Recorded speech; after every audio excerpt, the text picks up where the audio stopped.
ప్రకాష్ రాజ్ మీద మీమ్స్ చేసేటప్పుడు మీరు బుర్ర పెట్టి ఆలోచించాలి. ఒకటికి 2 సార్లు ఆలోచించాలి ఆయన మీద మీమ్స్ చేసేటప్పుడు. ఇప్పుడు రీసెంట్‌గా ఇది చేస్తున్నారు అందరూను. సెక్యులరిజం ఇన్ ఇండియా, పాలెస్టైన్ అయితే ప్రకాష్ రాజు, ఫర్ బంగ్లాదేశ్ ఇలా అని చెప్పి. అంటే ఏంటి? ఆయన్ని హిజ్డాలతో పోలుస్తున్నారు.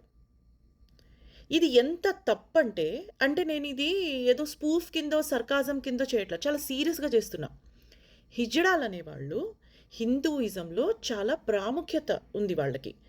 వాళ్ళు హిందూయిజంకి చాలా గౌరవం ఇస్తారు. అండ్ ఓన్లీ ఇన్ హిందూయిజం హిజ్డాలకు గూడా ఒక రోల్ ఉంటుంది. మనం ఇచ్చింది కూడా కాదు. మన లా కాన్స్టిట్యూషన్ ఇచ్చింది కూడా కాదు. ఎప్పటినుంచో ఉంది. అంటే ఇంకా హిస్టరీలోకెళ్తే చాలా విషయాలు చాలా గొప్పగా చెప్పొచ్చు వాళ్ళ గురించి నేను. What you need to understand is when you are making these memes like this, you need to keep in mind 2 things. Number 1, హిజ్డాల్ని అవమానించడం. అది చాలా తప్పు and we should stop doing it. It's high time.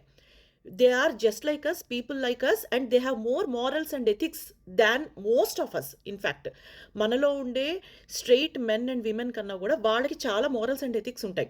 Of course వాళ్ళలో కూడా కొంతమంది fake వాళ్ళు ఉంటారు, బయట రోడ్ల మీద గొడవలు చేసే వాళ్ళు ఉంటారు. వాళ్ళ మీద వాళ్ళు కూడా ఫైట్లు చేస్తున్నారు. So we should accept an issue as is and we should support them. Second, ఈ మనిషితో పోల్చడం ఏంటి అసలు మీరు?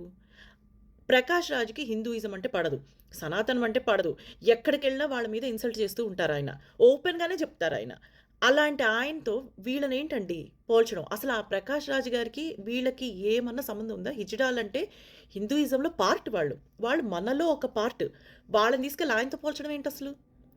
ఇలాంటి మీమ్స్ చేసేటప్పుడు మీరు కూడా ఒకటికి 2 సార్లు ఆలోచించండి. మీరు ఈ మీమ్ చేయడం వల్ల హిజ్డాలకే అవమానం ఇలాంటివి చేసినప్పుడు. దయచేసి మీరు హిజ్డాల్ని ఏ విధంగా అయినా సరే అవమానించడం మానేయండి. అండ్ ఇలా మీమ్స్ చేయడం ఇంకా మానేయాలి. Please, it's high time we give them the due respect they deserve in the society.